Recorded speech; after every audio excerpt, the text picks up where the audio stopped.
Bueno, vamos a estar hablando de lo que es la técnica histológica de rutina. Primero que nada, tenemos que entender qué función tiene esta técnica, o por qué, o cuál es el objetivo de la técnica.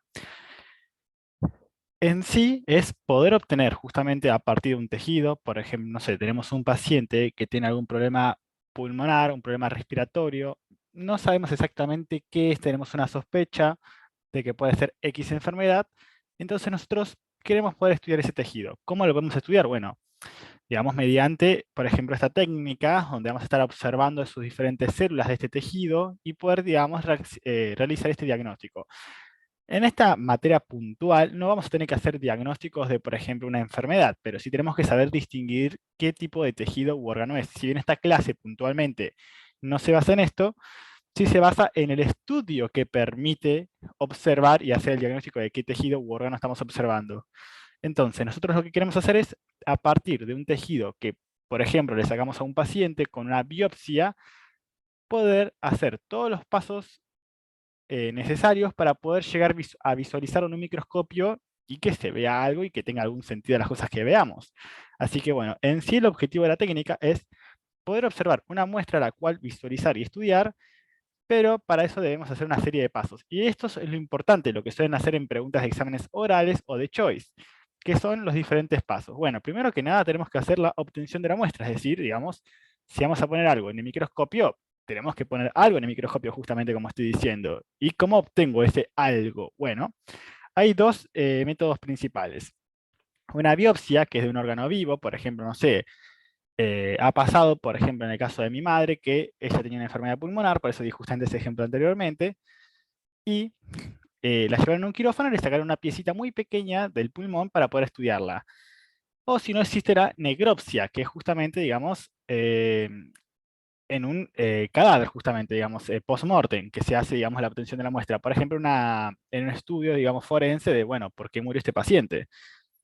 Entonces, digamos, obtengo la muestra. Tiene que ser algo menor a 5 milímetros, no necesitamos algo mucho más grande, o sea, un pedacito pequeño ya basta. Así que bueno, en sí eso. Y hacemos la fijación. ¿Cuál es el objetivo de la fijación? Porque esta es muy importante. Es justamente, digamos, fijar nuestra muestra. ¿Pero qué nos referimos con eso? Bueno, evitar la autolisis. Pensemos que estamos sacando un tejido del cuerpo, por lo cual va a dejar de obtener nutrientes, sangre, glucosa, diferentes cosas. Entonces, este tejido va a hacer apoptosis, va a morir. Entonces tenemos que evitar eso. Bueno, tenemos que evitar la autolisis, parar el metabolismo, también preservar las estructuras, evitar la putrefacción. Entonces tenemos que hacer todo eso y lo hacemos con un fijador.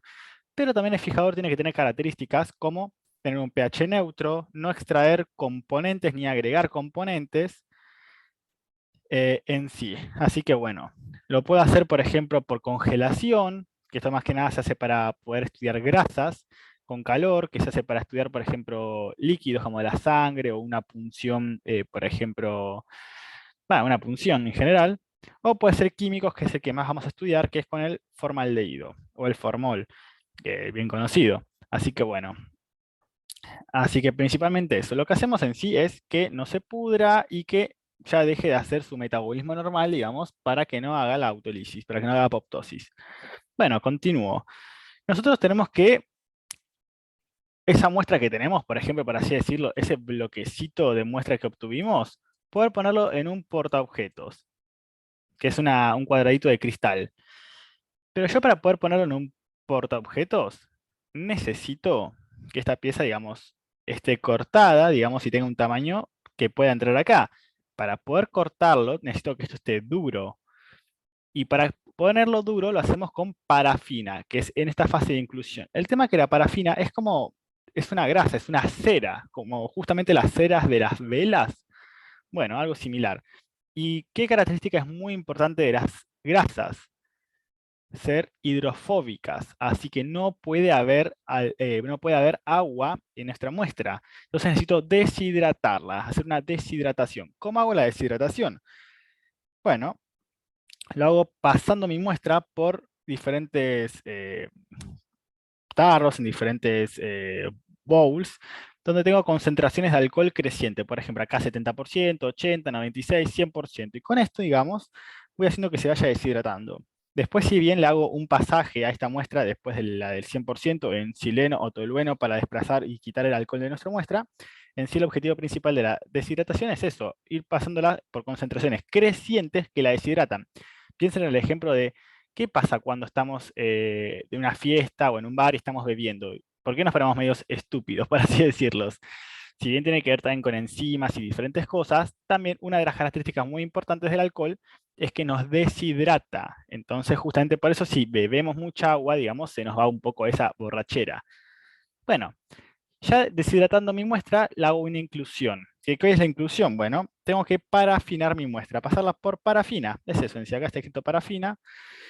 Que es una cera o grasa, o sea, pongo mi muestra, caliento la cera esta para que la envuelva y forme esto, que es el taco, como le decimos acá, taco, que es que envuelva esta cera a mi muestra. Hago varios pasajes, digamos, porque obviamente voy calentándola, enfriándola, así. Pero lo importante es que la hago con parafina la inclusión y me queda un molde duro. Después viene justamente lo que es el corte y el montaje inicial. Bueno, lo corto a mi muestra, justamente a mi taco, acá se ve. Le hago un corte con una máquina que es como una máquina de cortar fiambre más elaborada, que es un microtomo, que hace cortes de 5 micrones de grosor, de espesor, y lo pongo en mi portaobjetos, que es un cuadradito así, después lo vamos a ver al final del video, que es un cuadradito así, un rectángulo, mejor dicho, de vidrio, donde pongo una gotita de albúmina y mi muestra, así se queda pegada. Y después tengo que hacer la desparafinación, hidratación y coloración. Bueno, mi objetivo en realidad, después de hacer lo que acabo de hacer, es la coloración. Es decir, yo tengo mi muestra cortada ya en el portaobjetos y quiero colorearla. Quiero poder verla. El tema es que los colorantes que usamos son hidrofílicos, necesitan agua. Entonces necesito hidratarlo. Entonces hago la hidratación. Pero tenemos un montón de parafina, si no se acuerdan. Y es grasa, es hidrofóbica. Entonces necesito también desparafinar. Entonces, bueno, por eso escribí las tres cosas juntas para que entiendan el porqué. Entonces, desparafino justamente, digamos, con silol. Acá está escrito silol, benzol, tolueno. Bueno, igual principalmente el silol sumergiéndolo en silol, bueno, remueve las parafinas o las grasas, mejor dicho, hago una hidratación. ¿Cómo? En concentraciones decrecientes de alcohol, es decir, 100%, 96, 70, 50, etcétera, se va bajando. Y después hago un lavado con agua destilada para justamente, digamos, sacarle ese alcohol que tiene mi muestra. Bueno, y ahí tengo que colorearlo. Ya está hidratada mi muestra. ¿Cómo la coloreo? Bueno, con dos químicos principalmente, la hematoxilina y la eosina. A ver, acá están. La, ¿dónde está escrito? Acá, hematoxilina y acá está la eosina. No sé si se llega a ver, pero voy a escribir por las dudas. Hematoxilina y eosina. Esas son mis colorantes.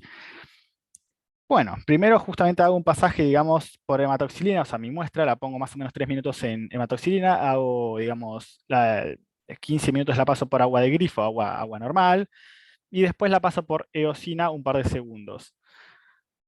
Y ya digamos, ahí en realidad tendríamos ya mi muestra.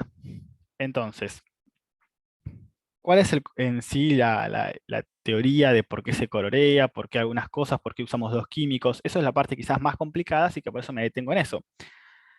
Yo primero hago la hematoxilina, que es un colorante, digamos,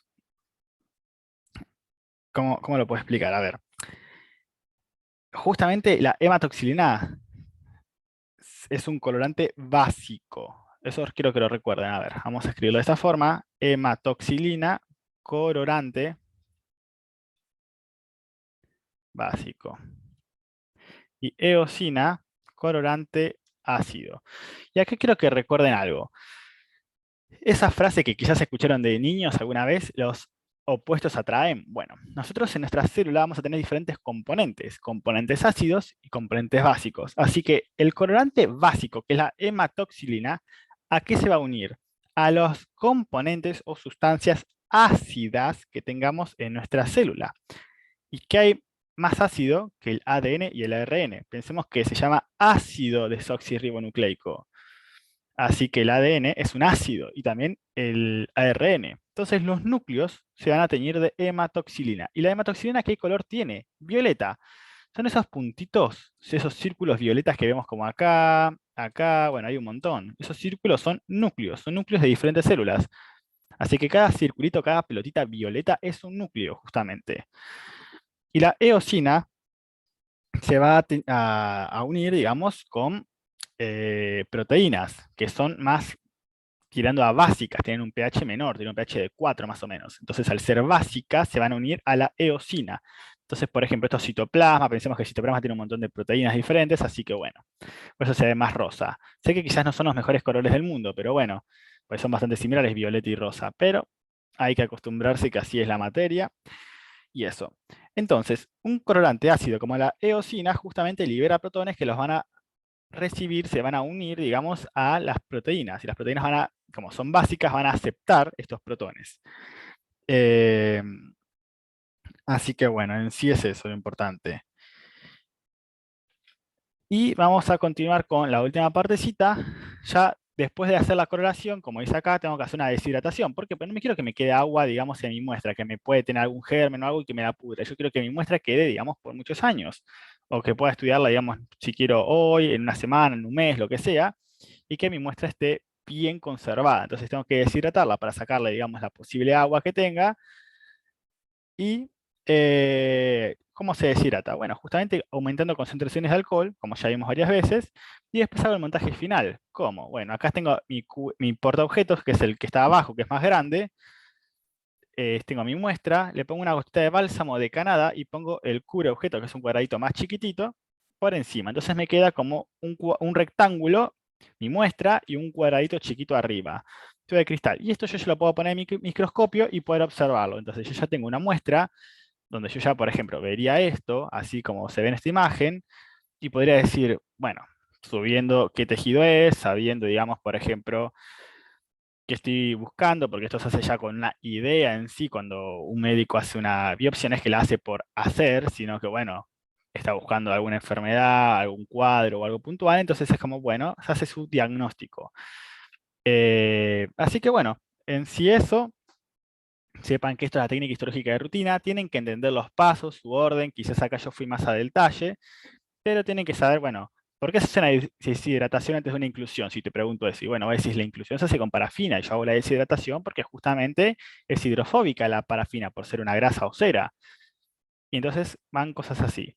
En realidad es bastante sencillo, los pasos no son muy complejos ni son muchos pasos. Quizás al principio sí asusta, pero si lo estudian 2 o 3 veces ya van a entenderlo tranquilamente. Así que bueno, espero que sea de utilidad y recuerden que también ofrecemos cursos de toda la materia de histología y toda la materia de embriología completa. Así que bueno, espero que les interese y les sirva. Y recuerden que eso es algo muy tomado en exámenes orales como Choice.